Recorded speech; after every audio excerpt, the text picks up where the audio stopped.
What happens to your body when you eat one meal per day, hour by hour? Have you ever wondered what actually happens inside your body when you eat only one meal a day? Not just weight loss, not just hunger, but what is happening inside your cells, hour by hour? Most people assume that if they don't eat for several hours, their body immediately starts shutting down. But that's not how your body was designed. In fact, your body has an incredible backup system that most people rarely give it the opportunity to use. Imagine buying a hybrid car, but nobody ever tells you it has two different ways of producing energy. So every single day, you drive it using only gasoline. Whenever the fuel gauge drops a little, you immediately stop and fill the tank again. After years of driving like this, you begin believing your car only runs on gasoline. Then one day, someone explains that your car has an electric motor too. It was there the entire time. You simply never gave the vehicle a chance to switch. Your body works in a surprisingly similar way. Most of us have been taught that the moment we feel hungry, we should eat.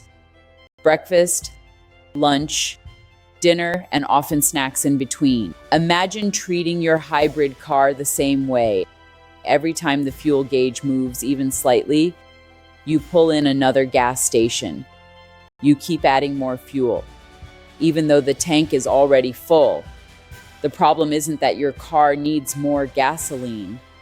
The problem is that it never gets the opportunity to use the energy that's already stored inside. Your body works in a surprisingly similar way. Today, we're going to walk through exactly what happens inside your body after your last meal, hour by hour. And by the end of this video, you'll understand why so many people describe eating one meal a day very differently after they've adapted to it. But before we begin, if you're interested in understanding how your body actually works instead of following health myths, make sure you subscribe. Every week, we explore the science behind the signals your body is trying to send you. Now, let's start the clock. Hours 0 to 4. The timer starts the moment you finish your meal. At this stage, your digestive system is hard at work. Proteins are being broken down into amino acids. Carbohydrates become glucose. Fats begin their own digestive journey. Your bloodstream is now receiving a fresh supply of energy. To manage that energy, your pancreas releases insulin. You can think of insulin as the computer inside our hybrid car. It constantly decides which fuel source your body should use. Right now, its decision is simple. There is plenty of fuel coming in. Keep running on the gasoline. Because glucose is readily available, your body has no reason to tap into stored body fat. Instead, it prioritizes using the energy you've just eaten. Any extra glucose that isn't immediately needed gets stored primarily as glycogen in your liver and muscles. Think of glycogen as the small fuel tank that's easy to access whenever your body needs quick energy. At this stage, everything feels completely normal. You're satisfied. Your blood sugar is being carefully regulated, and your body is doing exactly what it was designed to do. Nothing dramatic has happened yet, but that is about to change, because over the next several hours, the amount of readily available fuel begins to decline, and that's when your body has to make an important decision. Will it demand more food, or will it begin switching to its second energy system? We'll find out in just a moment. Hours 4 to 12. Around 4 to 6 hours after your meal, something interesting begins to happen. The fuel that was circulating in your bloodstream starts to decline. Your blood sugar gradually returns toward its normal range. Inside our hybrid car, the gasoline tank isn't empty yet, but the computer notices that it's no longer being refilled. For the first time since your last meal, your body begins asking an important question. Is more fuel coming? This is when many people begin noticing hunger. You might hear your stomach growl. You may become a little irritable. Some people even experience cravings. It's easy to assume that something is wrong. But in most healthy adults, this isn't starvation. It's simply your body reminding you that it's used to receiving food around this time. If you've spent years eating every few hours, your body has learned to expect that routine. Think of it like a commuter who stops for gas at the exact same station every morning. Even if there's still fuel left in the tank, the habit remains. If you immediately eat, nothing really changes. Your body continues running on the fuel you've just provided. But if you wait, your liver begins opening its stored reserves. Earlier, we talked about glycogen, the stored form of glucose kept in your liver and muscles. This is your body's short-term energy reserve. It's there for moments exactly like this. Rather than letting your blood sugar fall too low, your liver slowly releases glucose from those glycogen stores to keep everything remarkably stable. This is why, despite feeling hungry, your brain continues functioning. Your heart continues beating. Your muscles continue working. Your body has planned for this all along. Around hour 12, by now, those glycogen reserves are becoming noticeably smaller. Your body reaches another decision point. Should it continue waiting for food, or should it begin relying more heavily on stored body fat?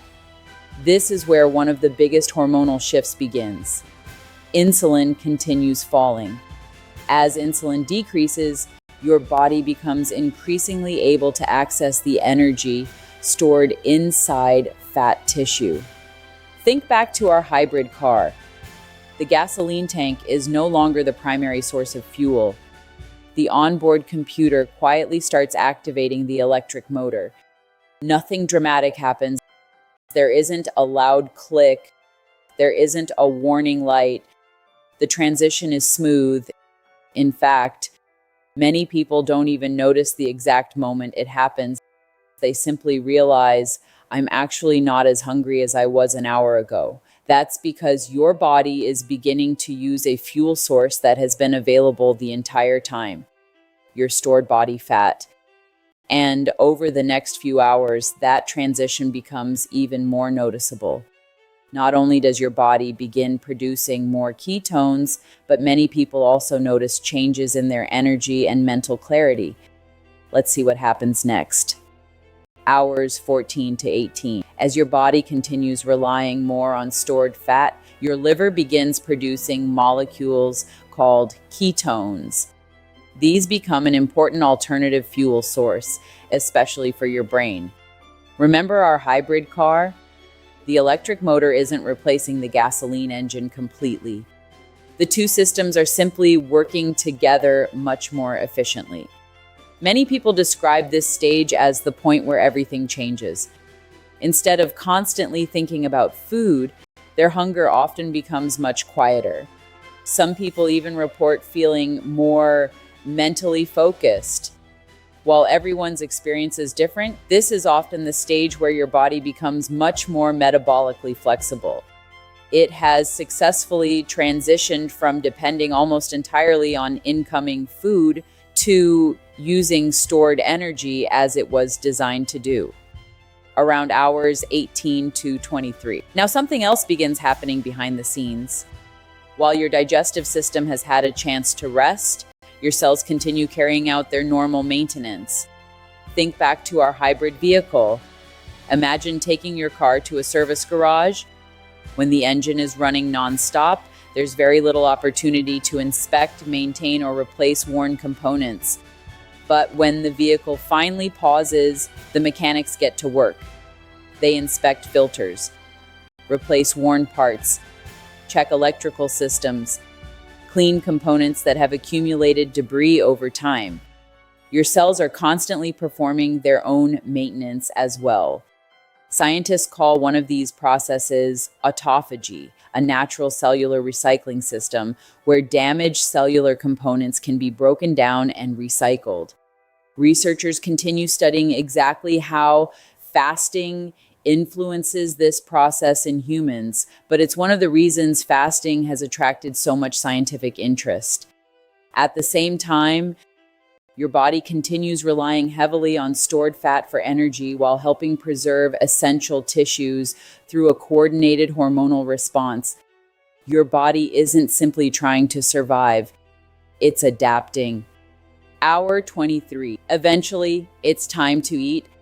And after nearly a full day without food, what you choose to eat matters. Imagine filling a freshly serviced hybrid car. Would you pour contaminated fuel into the tank or choose high-quality fuel designed to keep the engine running smoothly? Your body deserves the same consideration. Breaking your fast with a meal rich in plant-based protein, healthy fats, fiber, vitamins, and minerals gives your body the building blocks it needs. Many people also find they feel more satisfied with nutrient-dense foods than with highly processed meals that cause large swings in blood sugar. A few important considerations. Eating one meal a day isn't appropriate for everyone. If you're pregnant or breastfeeding, have a history of an eating disorder, take medications for diabetes, or have certain medical conditions, always speak with your healthcare provider before making significant changes to your eating pattern. And if you're curious about trying it, don't feel like you need to jump straight into a 23-hour fast. Many people do much better by gradually extending the time between meals over several weeks, allowing their body to adapt. Your body has evolved remarkable ways of managing energy. For many people, learning how those systems work can completely change the way they think about hunger. The goal isn't to suffer. The goal is to understand your body well enough to make informed decisions that fit your own health, lifestyle, and medical needs. If you found this video helpful, subscribe for more evidence-based health content designed to help you better understand the signals your body is sending you. And remember, listen to the signs. Your body is trying to tell you something.